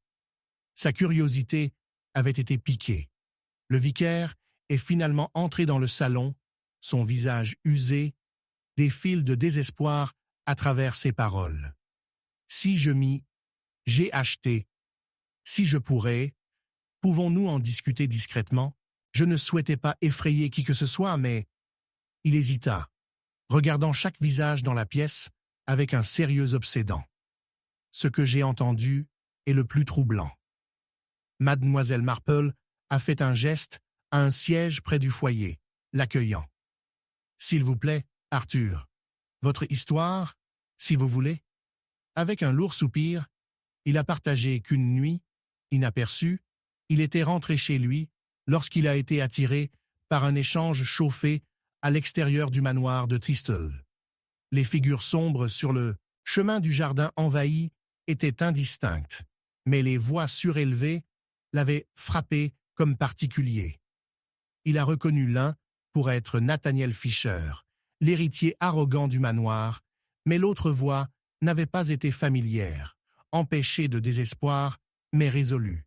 « Vous devez expier ce que vous avez fait. » La voix avait déclaré tremblant, faisant écho aux oreilles d'Arthur, même dans le détenteur sûr de sa maison. Qu'est-ce que la deuxième voix a dit? Un murmure échappa à peine aux lèvres d'Émilie Tarrant, enroulée dans son fauteuil, un spectre d'anxiété tordre ses traits. « Pas de temps pour m'attarder, ou j'aurais dû sortir de l'ombre, » a répondu Arthur, secoué par son propre courage. « Je l'ai entendu parler de trahison, d'une vie détruite. Ensuite, je les ai vus se séparer. Je ne pouvais voir que leur dos. » Qui était-ce? Mademoiselle Marple a pressé doucement. « Avez-vous attrapé des traits physiques? » « Non, seulement le manteau sombre et la légère stature. Je crains de ne rien identifier au-delà de cela, » soupira-t-il, ses épaules s'affaissant sous le fardeau. Les roues de Mademoiselle Marple ont commencé à devenir férocement. « Mais tu ne vois pas? Nous savons peut-être maintenant à qui Nathaniel a été confronté. Notre cher médecin local, peut-être? » Madame Coombs marmonna, les yeux se rétrécissant contre le docteur Grant, qui se déplaça légèrement d'inconfort. « Le docteur Grant n'est guère un ruyeur de vie, » a contré Mademoiselle Marple, sa société vocale. « Il regarde les douleurs, et les peines, pas les infliger. Nous devons considérer la compatibilité, les histoires. » Ensuite, juste au moment où un coup de tonnerre les a tous forcés à sauter, une autre révélation a frappé Mademoiselle Marple. Le parchemin et l'encre sont toujours dans l'étude. Il est arrivé plus tôt dans la journée. Parchemin? Arthur cligna des yeux. Une confusion tricotée sur son front. Oui, la lettre de Loretta. Il avait non seulement répondu au dernier souhait important, mais contenait des excuses qui pouvaient l'impliquer dans quelque chose qu'elle n'avait pas voulu faire. Le front du docteur Grant a tricoté plus profondément, son comportement soudainement plus animé. « Miss Marple, vous suggérez. » Mais un cri soudain de l'extérieur coupe à travers leurs mots. Les rideaux tremblaient, ne font plus seulement résonner du tonnerre, mais l'anticipation de quelque chose qui se cache à l'extérieur. « Restez là-bas. » Quelqu'un a crié des ombres bordées de pluie. « Je vais voir. » Avec cela, Arthur s'est enfui dans la tempête à l'extérieur, laissant les autres à la merci de leurs propres murmures. « Elle n'a jamais été loin du danger, » murmura Mademoiselle Marple, rappelant l'espoir désespéré de Loretta de reconstruire son monde brisé, une histoire fragile, suspendue par un fil. Mais ce qu'elle avait vraiment mis en mouvement avec cette lettre était toujours l'obscurci dans les averses à l'extérieur. Avec la tempête nouvellement brassée maintenant, plus silencieuse, le bruit des pas précipités sur le chemin de gravier a fait trembler les cœurs à peine battus. Mademoiselle Marple savait que quelque chose de terrible les attendait.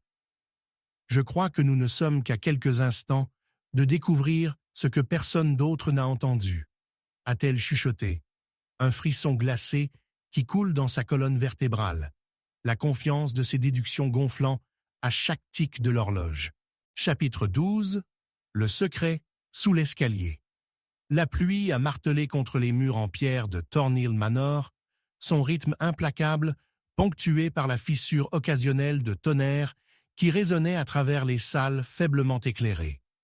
Mademoiselle Marple, perchée dans un fauteuil antique, avec un châle tricoté drapé sur ses épaules, fixa fixement les flammes vacillantes de la grande cheminée. Chaque poussée illuminait la pièce par intervalles, jetant des ombres inquiétantes qui dansaient comme des fantômes, un effet qui l'a toujours perturbée, même si elle se souvenait des nombreuses histoires de meurtres qui avaient été chuchotées parmi ces murs mêmes. Ce soir, cependant, l'air était épais, avec un type de tension différent, quelque chose de sombre qui s'accrochait aux panneaux de chêne poli, aussi de façon inquiétante que l'odeur de la terre humide à l'extérieur.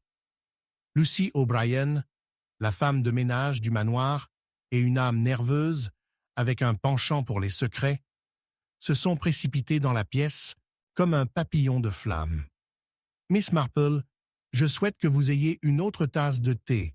Il fait terriblement froid et le tonnerre. » Mademoiselle Marple leva la main, coupant le court-métrage de Lucy. « Plus de thé, merci Lucy.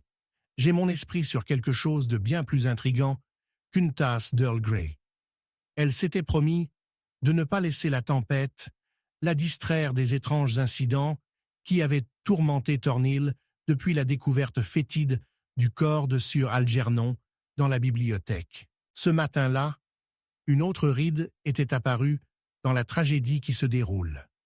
Madame Evelyn Denham, une visiteuse fréquente et amie du défunt baronnet, avait appelé le manoir, ses yeux larmoyants, semblant cacher quelque chose de plus que du chagrin. Elle avait mentionné, presque négligemment, que Sir Algernon avait possédé une collection de lettres qui pouvaient faire tomber un scandale comme une maison de cartes. C'est au cours de cette conversation, Mademoiselle Marple avait senti un picotement sur la nuque, une intuition qui a chuchoté l'urgence d'enquêter davantage sur le manoir. Alors que le chronomètre frappait 9, un coup de tonnerre assourdissant a franchi la tension dans les airs, faisant sauter à Lucy. « Je devrais peut-être vérifier la cave, Mademoiselle Marple. Il semble que la pluie puisse… » « Non, non, ce n'est pas la cave qui nécessite notre attention, Lucy. C'est sous l'escalier. » Les yeux de Mademoiselle Marple brillaient d'une idée, l'efficacité angulaire de son esprit reprenant l'action. Elle se leva, ses pieds la guidant vers l'escalier grinçant qui dominait le hall du manoir Thornhill. « Sous l'escalier » Lucy raisonna, sa voix un mélange de confusion et de peur. « En effet, » a déclaré Mademoiselle Marple, manœuvrant doucement le tapis noué lourd pour révéler les planches poussiéreuses. « Il est temps que nous ayons un coup d'œil. » Avec son cœur battant en anticipation, Mademoiselle Marple s'est agenouillée, inspectant les coins, ses doigts broutant sur le bois éclaté. Elle pouvait entendre les respirations hésitantes de Lucy derrière elle, le bruissement des vêtements lourds avec appréhension. Puis, avec une pop soudaine, un plancher lâche a cédé alors qu'elle se pressait, révélant un petit compartiment caché.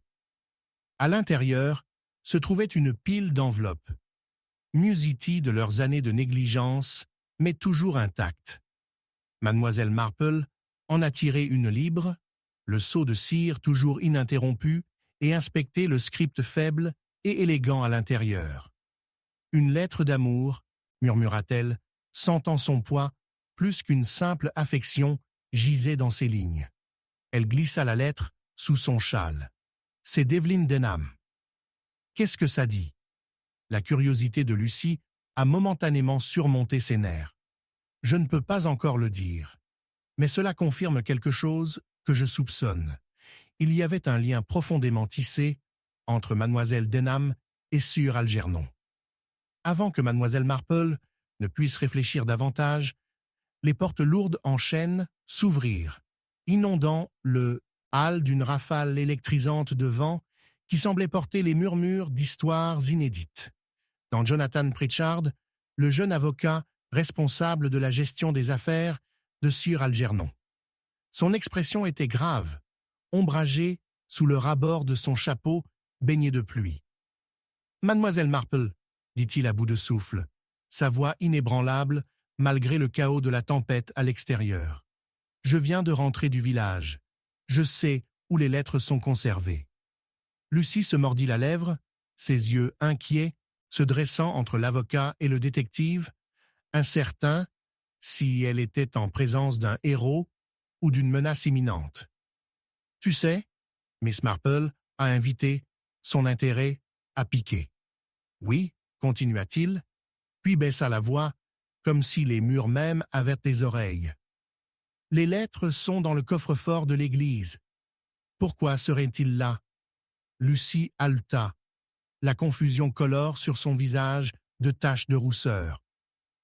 En cas d'urgence, Sir Algernon leur a souvent confié au père Collins. Il était catégoriquement contre leur sortie en plein air compte tenu de leur contenu explosif, a expliqué Jonathan, enlevant à la hâte son chapeau trempé. Et maintenant, ce qui m'inquiète, c'est que quelqu'un d'autre le connaît. Quelqu'un qui est prêt à tout pour les garder cachés. Ses yeux s'ennuient dans mademoiselle Marple, désireux de découvrir sa couche de compréhension. Mademoiselle Marple a pris un moment, les engrenages de son esprit travaillant assidûment. Mais si quelqu'un cherche les lettres, il doit croire que la vérité à l'intérieur mènera à quelque chose de plus sinistre. Et cela pourrait conduire à la chute de quelqu'un. Les fronts de Jonathan ont tricoté de préoccupation. « Notre prochaine étape est claire, » a déclaré mademoiselle Marple, une lueur d'acier dans ses yeux. « Nous devons aller au coffre-fort de l'église.